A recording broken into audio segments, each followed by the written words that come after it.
Hello friends, तुम्हा सर्वांचं स्वागत आहे माझ्या चॅनलमध्ये। तर आज आपण बनवणार आहोत झणझणीत असं मटण खरडा रेसिपी, अगदी गावाकडच्या पद्धतीने। कोल्हापूर किंवा सातारा साईडला भरपूर म्हणजे फेमस आहे हा मटण खरडा ही रेसिपी। आणि तुम्हाला म्हणजे धाब्यांवर वगैरे पण त्या साईडला गेला तरी खायला भेटेल मटण खरडा रेसिपी। तर त्यासाठी आपण घेतलेला आहे मटण, घेतलेले अर्धा किलो, छान शिजवून घेतलेले आपण। हे तुम्ही बघू शकता, छान मटण आपलं शिजलेलं आहे। तर मटण छान शिजवून घेतलेलं आहे। आणि खरडा म्हटल्यानंतर त्यामध्ये हिरवी मिरची आली, तर हिरव्या मिरच्या घेतलेल्या आहेत इथे। या जास्त तिखट नाही आहेत, 10-12 मिरच्या घेतलेल्या आहेत आणि साईजसुद्धा छोटी आहे। आवडीनुसार कमी किंवा जास्त घेऊ शकता, तुम्हाला जेवढं तिखट आवडतं। कोथिंबीर घेतलेली आहे मूठभर, 4-5 लसणाच्या पाकळ्या आणि थोडीशी अर्धा इंच आलं घेतलेलं आहे, कारण शिजवताना सुद्धा आपण आलं लसूण टाकलेलं आहे। आणि इथं अर्धी वाटी खोबऱ्याची किसून घेतलेली, सुक्कं खोबरं आहे हे। आणि फोडणीसाठी आपण कांदा घेतलेला आहे। तर चला आता लगेच आपण मटण खरडा बनवण्यासाठी सुरुवात करूया। तर सर्वात आधी आपल्याला मसाला भाजून घ्यायला लागेल। तर चला जाऊ। तर सर्वात आधी आपण हिरव्या मिरच्या भाजून घेऊया। तर आता हिरव्या मिरच्यांना थोडेसे डाग पडायला लागले की त्याच्यामध्ये आपण आलं आणि लसूण सुद्धा भाजून घेणार आहोत। तर तुम्ही बघू शकता थोडेसे हलकेसे ग्रे कलरचे डाग आलेले आहेत मिरच्यांना। आपण आलं लसूण घालून घेतलेलं आहे, तर व्यवस्थित भाजून घेऊया। तर आपलं आलं लसूण आणि मिरची भाजून झाली, ह्याला काढून घेऊया एका प्लेटमध्ये। आणि जे आपण सुकं खोबरं किसून घेतलेलं आहे त्यालासुद्धा भाजून घेऊया। तवा थोडा जास्त गरम झालेला आहे, खूप जास्त म्हणजे काळपट नाही करायचं आहे आपल्याला, थोडंसं भाजून घ्यायचं 1-2 मिनटं खोबरं। आणि आता खोबरंसुद्धा आपलं भाजून झालेलं आहे, त्यालासुद्धा आपण प्लेटमध्ये काढून घेऊया। आणि मग अशी साहित्य दाखवताना तुम्हाला खसखस आणि शहाजिरे दाखवायचे राहिले, तर इथे मी अर्धा चमचा शहाजिरे आणि अर्धा चमचा खसखस घेतलेली आहे।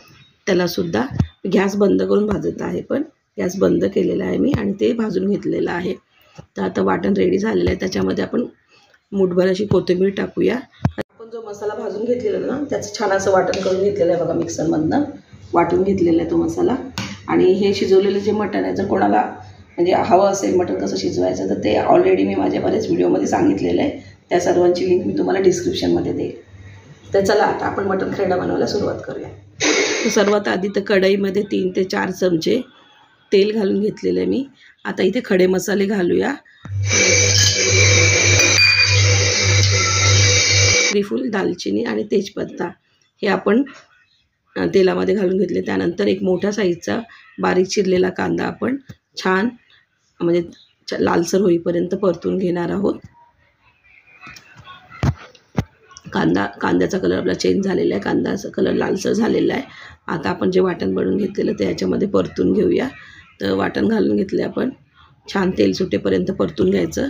तसं आपण भाजून घेतलेलं, तर खूप जास्त वेळ लागणार नाही परतायला। त्याच्यामध्ये चवीनुसार मीठ घातलेलं आहे, आपण मटण शिजवताना सुद्धा मीठ घातलेलं, त्यामुळे आपण इथे फक्त वाटणासाठीच मीठ घालणार आहोत। तर छान आता आपल्या मसाल्याला बघू शकता तुम्ही तेल सुटले। आता शिजवलेलं मटण ह्याच्यामध्ये ॲड करूया आणि छान 1-1.5 मिनटं त्याला परतून घेऊया। आणि परतून झाल्यानंतर आपण थोडंसं सूप पण काढून ठेवलेलं मटण बरोबर ते ह्याच्यामध्ये ॲड करणार आहोत। जर म्हणजे तुमच्यावर आहे, तुम्हाला किती रसरशीत हे मटण बनवायचं किंवा एकदम ड्राय बनवायचं आहे। जर तुम्हाला थोडं जास्त रसरशीत बनवायचं असेल तर आणखीन थोडं तुम्ही पाणीसुद्धा ॲड करू शकता। मी फक्त हे सूप थोडंसं काढून ठेवलेलं, अर्धा प्याल्यापेक्षा थोडंसं जास्त असेल ते ॲड केलेलं आहे। एकदम मिक्स करून घेऊया आणि त्याच्यावर झाकण ठेवून आपण ह्याला 4 ते 5 मिनटं बारीक गॅसवर छान मस्त असं तेल सुटेपर्यंत आणि सर्व मसाले मटणमध्ये मुरेपर्यंत शिजून घेणार आहोत। तर आता झाकण काढून बघूया 4-5 मिनटानंतर। तुम्ही बघू शकता मस्त असा म्हणजे तरीसुद्धा आलेली आहे आणि कलरसुद्धा खूप म्हणजे अप्रतिम असा कलर दिसतोय। तर एकदम मिक्स करून घेऊया आणि गॅस बंद करून घेऊया। आपलं खरडा मटण रेडी झालेलं आहे खाण्यासाठी। तर त्याला प्लेटमध्ये सर्व करून घेऊया आपण।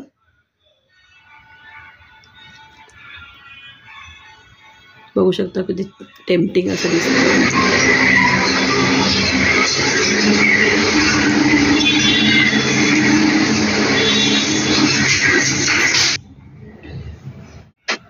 तर आपला झणझणीत असा मटण खरडा रेडी झालेला आहे। तुम्ही ज्वारीच्या भाकरीबरोबर खाऊ शकता, गरम गरम ज्वारीच्या भाकरीबरोबर अतिशय अप्रतिम ह्याची टेस्ट लागते। तुम्ही बघून घ्या एकदा, बघा कसा दिसतो मस्तपैकी।